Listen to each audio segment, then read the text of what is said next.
My name is Jake Wyckoff, and I'm going to be teaching you how to make a Dijon garlic encrusted chicken breast roasted in the oven. Right now I have my oven preheated to 425 degrees, but first I'm going to take my garlic and peel it off.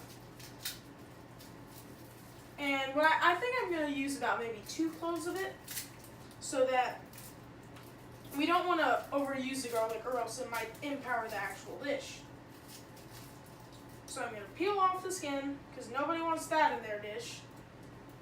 And then I will mince it so that I will be able to add it to a dressing that I'm going to put over the chicken so that it will be able to go into the oven and come out nice and tasty.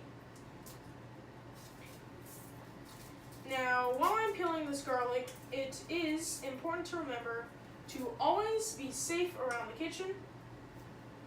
You always want to you always want to be safe around sharp objects such as knives. You always want to remember to not blindly touch hot stoves or other items that maybe just came out of the oven. But here I have about 2 cloves of garlic, and what I'm going to do, I'm going to mince them. I'm just going to go across, and then I'm going to go back, then I'm going to go across again, and back until they're in tiny little pieces that I can add to this dressing that I am about to make. Now, I think that this will be pretty good right here. I think that this is perfectly fine. Yes, there it is. That's some minced garlic right there. What I'm going to do is I'm going to add it to this bowl that I have right here to make the sauce that I'm going to cover these 2 chicken breasts in. And I like how these chicken breasts have bones and skin on them because the skin gives it a lot more crispiness and flavor. And I like the bone because you don't need to use as much salt because it already seasons and cooks the meat inside as well. Kind of like harnesses that heat that's inside the oven.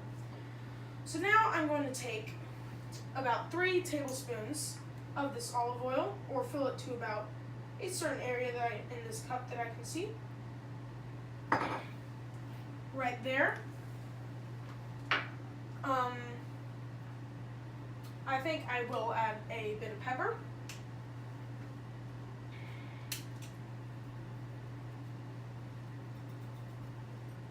There we go. There we go. I'm going to mix that in. What I say is always that you should use about maybe a little bit over more pepper than you do salt. But here I have my favorite Ono salt. It comes from Hawaii, and it has all sorts of ingredients in it, such as garlic, actual salt, some cracked pepper, ginger, and another type of Hawaiian salt, Ale salt. I'm going to pour some onto my hand, and I'm going to add that into the mix.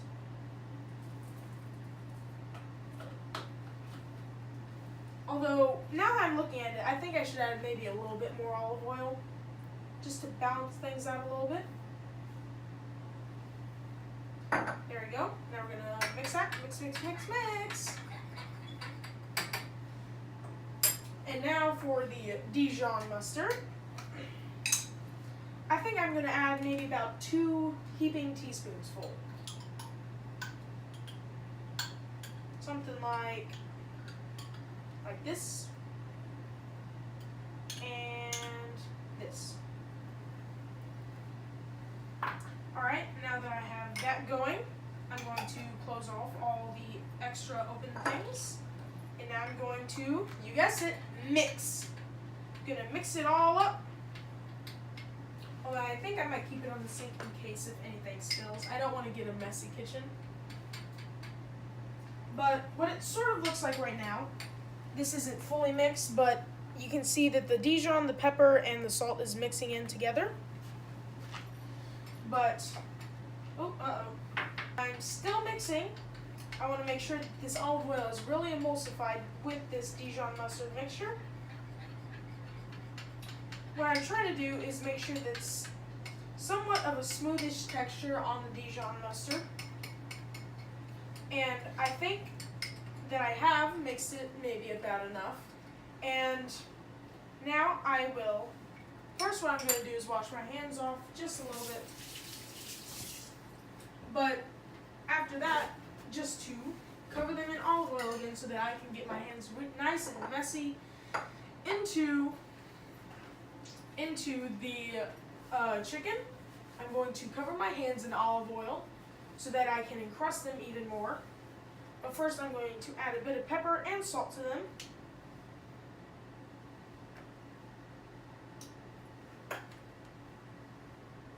That's good.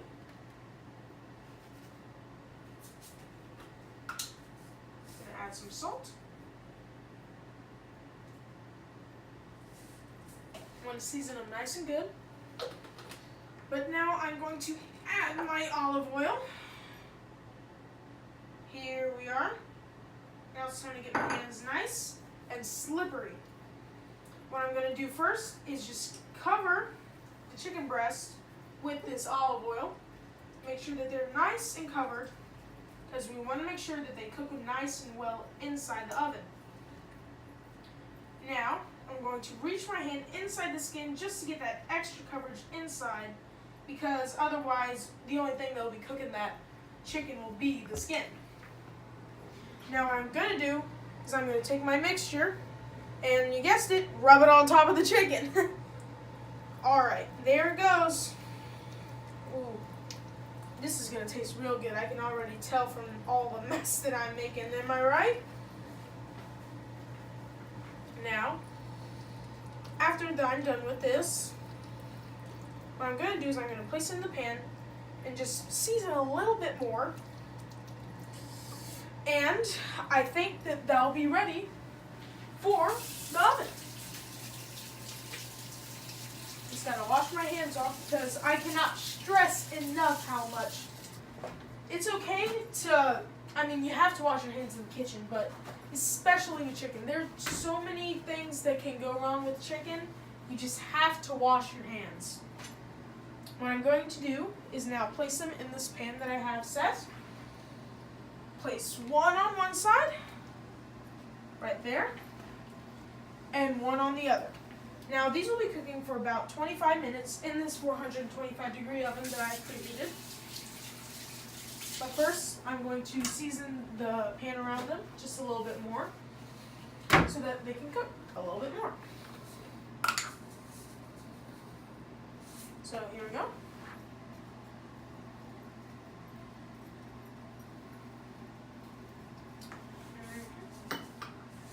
A little bit more, because you want to make sure these things cook.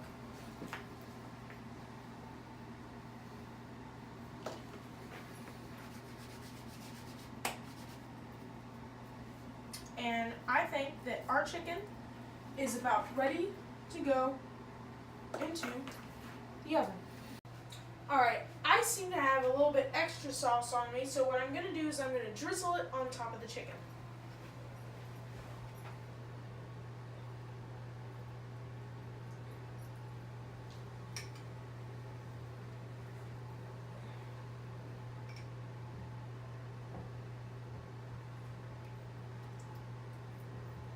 Alright, now I'm going to sit that in the oven that I preheated to 425 degrees for about 25 minutes. And after I do so, I'll see you on the other side. Now, this chicken, I'm sure, will look lovely when it's done. What I'm going to do is I'm going to take it, and I don't want to broil it, so I'm not going to put it on the top rack. However, I will place it on the bottom rack. And bam, there we go. I'll see you later when it's cooked. My name is Jake Wyckoff, and I'm the next Master Chef Junior. And now I'm going to show you how to cook a prime New York strip steak from down here in Texas. First off, what I'm going to do is I'm going to talk about grapeseed oil. I like grapeseed oil inside my pan because it doesn't smoke up the entire kitchen like regular olive oil does. So what I'm going to do is I'm going to preheat my pan so that I can cook steaks on it later after I've seasoned them. And I'm just going to run some grapeseed oil inside the pan so I can oil it up. Now, I love prime steaks because only a certain amount of them cut in America are actually prime. And these taste so much better, believe me. And of course, you guessed it, Ono salt. One of my most favorite seasonings ever. You can have that has ginger in it, garlic, and all other sorts of stuff. So what I'm going to do is season the steaks front and back. So first I'm going to take the cranker, do the front side of this one, flip it over, and do this side. I'm going to do the same for the rest of them. Flip it over. Alright, that one's done. Now for the last one. Flip it over. And boom. That's it. Now my grapeseed oil looks like it's about to start searing up in the pan. And so I guess it's about time to put them inside the pan. Here we go. I'm going to have to fit them very gracefully because these are pretty big steaks and it's a bit of a small pan. So I'm going to have to squeeze it in and what do you know, it fits perfectly.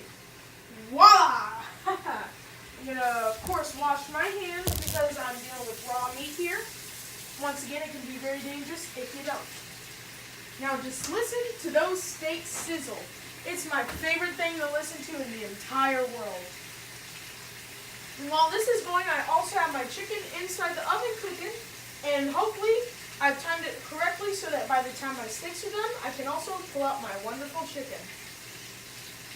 I think it'll take maybe about 4 minutes before I put this steak over.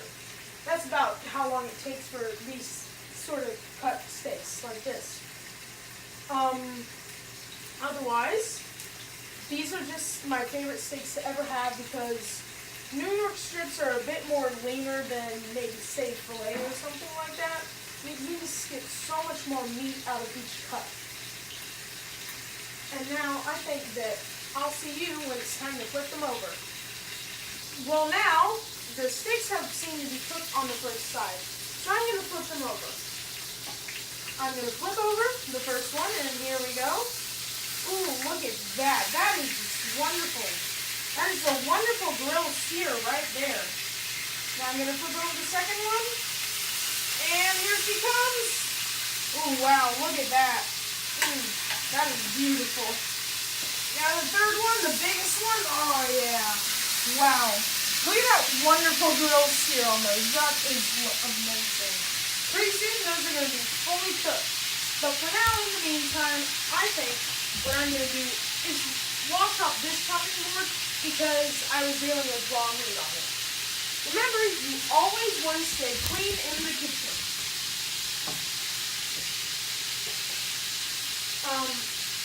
But luckily enough, I have another chopping board situated for when I take those steaks off.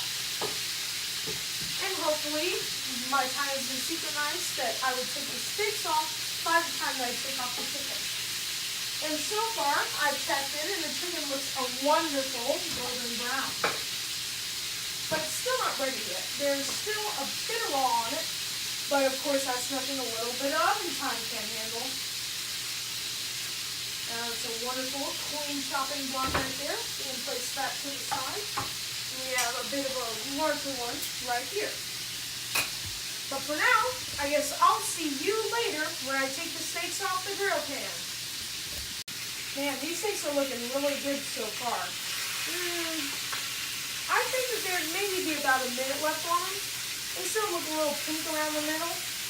But I think I gained my love of New York strip steaks from maybe my great-grandfather. Even though I didn't really get to live to know him, I've heard a lot of great things about him.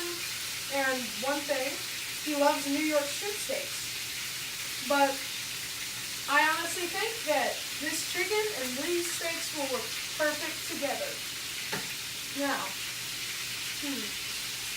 I think that they're ready to come off, don't you? Here's the first one. Alright, right there on the chopping block. And the second one. And the last one, here she comes. And right there. That is how you cook a wonderful Texas steak. Now I'm going to lay this pan back here and turn the fire off because first I think I might season my steaks a little bit, just a little bit more, because maybe the salt came off. But so far I think these steaks are looking pretty good. I think they'll be wonderful to serve. Oh, what's that? That's my chicken timer. Of course it is. How could I be so forgetful? Now it's time to take these chicken out. Ooh, look at that. That is wonderful. Although I might have to take a little bit off of this blast of heat right here, because I'm getting a lot of it. Oh, yeah. Ooh, look at that chicken right there. That is a wonderful golden brown. It's beautiful, isn't it? Just take a look at that. Now that is my Dijon mustard sauce with a little bit of olive oil mixed in. Now I'm going to let my steak and my chicken rest for a little bit so that they can sizzle in their own juices and cool off for a little bit. But I certainly think that this will be a wonderful dinner. I wish that you guys were here to join us. Thanks for watching.